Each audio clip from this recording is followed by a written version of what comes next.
Il-Prim Ministru Robert Abela flimkien ma' 21 mexxej Ewropew ieħor iffirma ittra li titlob tweġiba immedjata tal-Unjoni Ewropea wara l-kriżi migratorja li żviluppat f'Ceuta, it-territorju Spanjol fit-tramuntana tal-Afrika. Fl-ittra il-mexxej Ewropej talbu lill-Presidenza Irlandiża tlaqqa b'urġenza lill-Ministri tal-Intern biex jikkoordinaw aktar appoġġ lil Spanja, inkluż żieda fl-operazzjonijiet tal-Aġenzija Frontex u valutazzjoni tal-kooperazzjoni tal-Unjoni Ewropea mal-Marokk. Il-mexxejja sostnew li n-netwerks ta' traffikar tal-bnedmin qed jippruvaw jisfidaw il-fruntieri esterni tal-Unjoni u li hemm bżonn azzjoni koordinata kontra l-immigrazzjoni irregolari.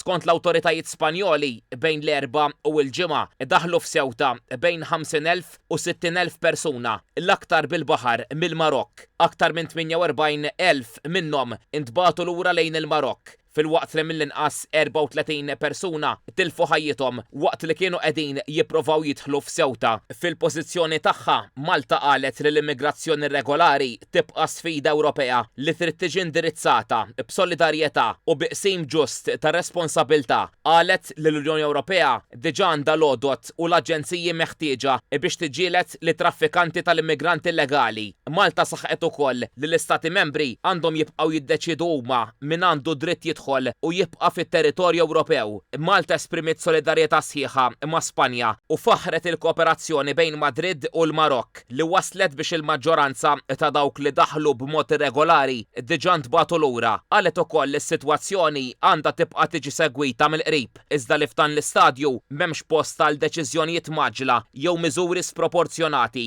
Minflok l-enfasi għandha tibqa' fuq appoġġ Ewropew koordinat, protezzjoni effettiva tal-frontieri esterni u l-prevenzjoni ta' moviment sekondarju tal-immigranti bejn l-Istati membri.